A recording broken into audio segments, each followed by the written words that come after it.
Hey, today I'm going to show you how you can speed up your aging laptop or desktop PC.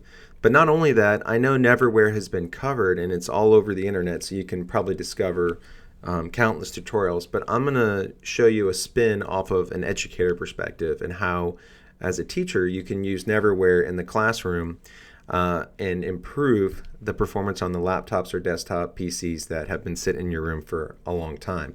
I'm also going to cover a lot of different options how to use Neverware. So it's not mainly just about how to use Neverware, but it's also all the different options that you might have and that you might want to explore if you use Neverware in your classroom or on your personal laptop or PC. So this applies to a broad spectrum, but I do have a focus here on education and how you'd use it.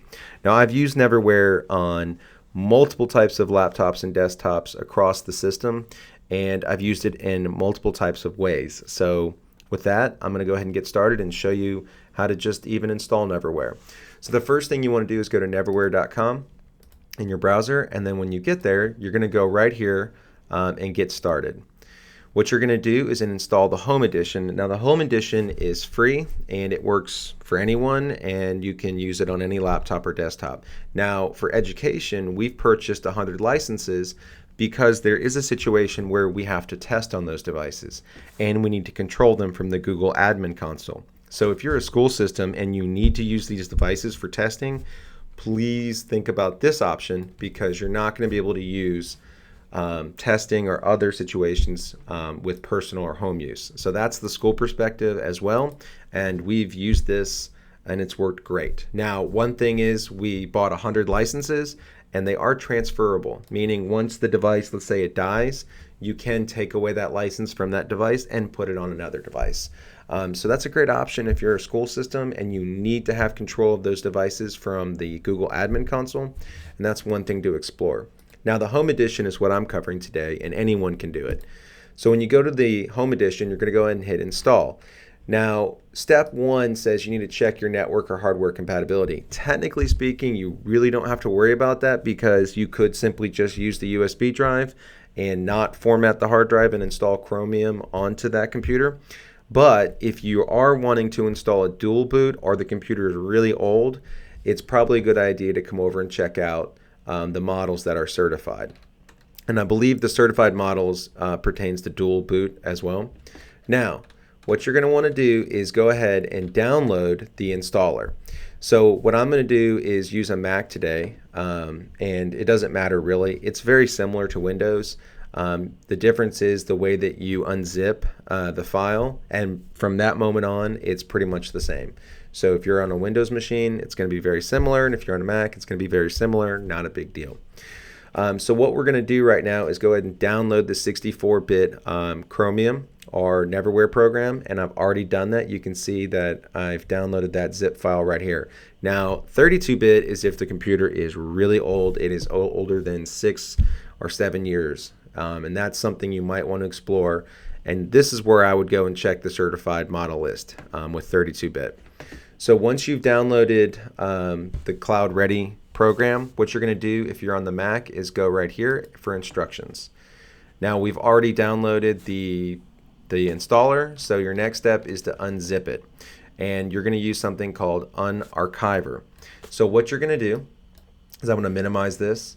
Actually, I'm going to bring that back up. I've already done this, so here we go. I'm going to move this to the desktop. And here we go. Now you see the zip files right here. So what you're going to do is right click and you're going to say open with the unarchiver. And then when you do that, you're basically going to extract and it's going to come out in the .bin file. That's important. That's what's going to allow you to install the operating system onto your USB drive. And that's how you're going to image your USB drive. So it's going to unzip that file right now. And by the way, what's really nice while that's unzipping, all you have to do is click right here on your Mac on the unarchiver, and you can go to the App Store, and basically you can install that program real quickly onto your Mac. Now I've already installed it on the Mac, so it's already here. You would just click install, and then that program will be on your computer. Okay? So that file should have unzipped by now. It's almost unzipped. And we're ready for the next process. Okay, so the next process is you've unzipped your file on the Windows or Mac computer, and now what you're going to want to do is go to the Chrome backup tool. So going back to our instructions right here, you're going to scroll down and you're going to add the Chromebook Recovery utility. Now I've already installed it. I clicked on it right here, and you're going to launch the app on your computer. So I'm going to go ahead and hit launch, and you can see that that is now ready for me. Now what you're going to do is take a 4 to 8 gig USB drive that's brand new or completely empty, and you're going to stick it in your USB slot. So I'm going to put the USB drive in. You can see that it pops up. Now all I have to do is, with the Chromebook utility, I'm going to go get started. Now this is where a lot of people get hung up. You're not going to put in a model of your Chromebook or select a model from a list. You're going to go up to the settings gear, and you're going to say use local image. And that local image is right here. It is that .bin file that we unzipped. Click open. And I'm going to select the USB storage that I put in the USB slot. So I got my USB drive. And I'm going to click continue. And I'm going to create now. And then of course you're going to have to, on your Mac, put in your password. All right, and now I'm going to create that USB bootloader. Now it's going to take a while. It's going to take about 26 minutes probably to do, but be patient, and it's going to go through 2 steps. One, it's going to remove anything on it, and then it's going to install and verify the Chromium build on it. Now while that's doing that, I'm going to go over now and show you the options that I talked about earlier. Now here we go. Now here's the deal. If you have a computer that you know for sure has decent hardware in it, it's got maybe an i3 processor, it's about 5 years old, and it has everything you need, but you don't need Windows anymore, and you want it just to be a Chromebook and be quick, and that's all you need.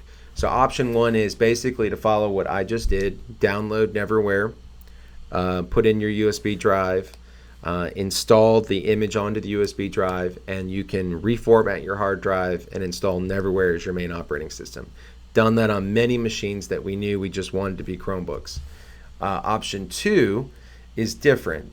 Maybe you're in a scenario where the computer is really old and installing Chromium isn't going to really improve the performance that much. But if you install Chromium on the USB drive and just boot off the USB drive and run Chromium on it, it runs really fast.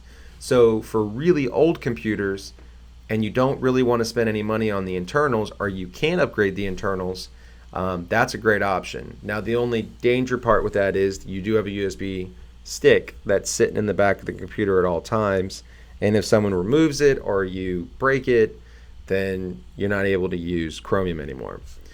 Option 2 also applies if you have a laptop or a desktop and you need Windows still and you don't want to lose Windows. So you can just boot off the USB drive anytime you want and run Chromium, and you'll be fine. And then when you boot it up again, you can just boot in Windows and not off the USB drive and boot off the hard drive, and everything works great. So that's a scenario where, let's say I'm a classroom teacher and I've got a couple of laptops or desktops that are really slow.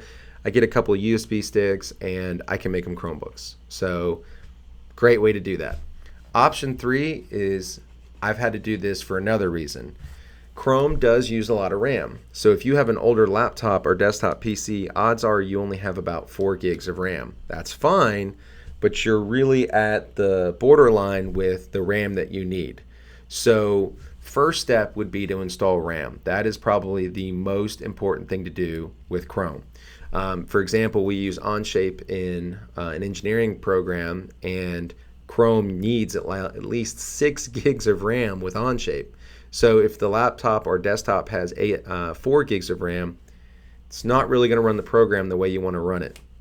So installing RAM is a very inexpensive way with a lot of laptops and desktops. You can probably pay about $40 to $60 and your machine runs perfect.